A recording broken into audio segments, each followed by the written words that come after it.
বৌমা শাশুড়ির এই ঝগড়ার প্রধান কারণ হচ্ছে জেনারেশন গ্যাপ, ঠিক কিনা? শাশুড়ি এক জেনারেশনের আর বৌমা আরেক জেনারেশনের। শাশুড়ি ভাবে একরকম, বৌমা ভাবে আরেক রকম। শাশুড়ি চায় বউর উপর খবরদারি করতে, বউ চায় শাশুড়ির উপর খবরদারি করতে। এই ডমিনেটিং এর কারণে কিলাকিলি আছে না নাই? এটা ঠিক না। আমার শাশুড়ি মায়েরা যারা আছেন, প্রথমে শাশুড়ি দিয়ে শুরু করি। আমার মাইকের আওয়াজ যে ঘরগুলোতে যায়, আমার শাশুড়ি মাদেরকে বলবো, বউদের উপর অত্যাচার করবেন না। ছেলেরা প্রশ্ন করে, তোর কাছে তোর বউ বড় না আমি বড়? আছে না নাই? এটা একটা প্রশ্ন হইল? তোর বউ বড় না আমি বড়? দুইজনেই বড়। এক ছেলে সুন্দর উত্তর দিছে, আমার কাছে ভালো লাগছে উত্তরটা শুনে। এক মা প্রশ্ন করছে, তোর এতদিন আমি লালন পালন করে বড় করলাম, জীবন যৌবন তোর জন্য শেষ করলাম, আজকে বউ পাইয়া বউ তোর আপন হয়ে গেল। এবার ছেলে উত্তর দিছে, মা আমার মুখ থেকে মা ডাক শোনার জন্য তুমি কি কষ্টটাই না করছো জীবনে।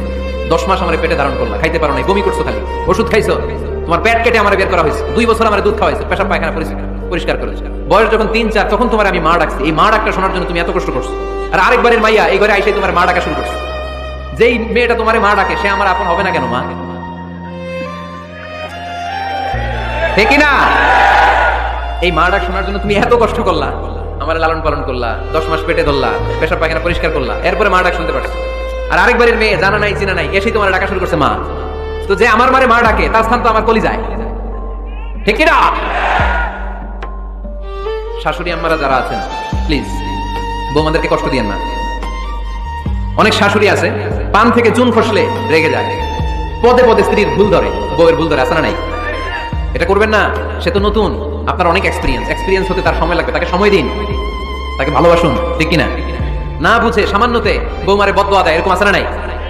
কিন্তু বুঝতে চায় না, বৌমারে যদি বদদোয়া দেয় তাহলে তার নিজ ছেলের পরিবারের ক্ষতি, পেটে ধরা যে ছেলে, ছেলের পরিবারের কিন্তু ক্ষতি, তার আপন নাতি নাতনিদেরই ক্ষতি। আওয়াজ করে বলেন ঠিক কিনা? বৌমাকে বদদোয়া দিয়েন না। বৌমাকে নিজের মেয়ের মতো দেখবেন। সমাধান আমি দিচ্ছি, কেমন দেখতে হবে? নিজের মেয়ের মতো। নিজের মেয়ে সকালে ঘুম থেকে ওঠে 11টা, ওইটা সমস্যা নাই। বৌমা কেন উঠলো না, ওইখানেই ঝামেলা, আছে না নাই? মেহেরবানি করে আপনার বৌমাকে আপনার নিজের মেয়ের মতো দেখেন। নিজের মেয়ের যেমনি আদর করেন তাকেও অমনি আদর করেন। আপনার বৌমারে যদি আপনি কষ্ট দেন, মনে রাখবেন আপনার নিজের মেয়েটাও আরেকবারের বউ হয়ে কয়েকদিন পরে যাবে। আপনি যা যা করবেন আপনার মেয়েকেও তারা ওইরকম কষ্ট দিয়ে বাড়িতে ফিরিয়ে দিবে। চিল্লায় বলেন ঠিক কিনা? খবরদার, টিট ফর ট্যাট। ইটটি মারলে পাটকেলটি খেতে হয়। এজন্য শাশুড়ি আম্মা জানেরা যারা আছেন, বৌমার সাথে খারাপ আচরণ করবেন না মেহেরবানি করে। তাকে আপনি কষ্ট দিলে আপনার নিজের মেয়েটাও আরেক বাড়ির বৌমা হবে, সেও ওই বাড়িতে এই কষ্টগুলো ভোগ করবে। এগুলো যখন আপনি শুনবেন তখন আপনার চোখ দিয়ে পানি পড়বে কি পড়বে না? পড়বে। এবার আসেন বৌমার কথা বলি।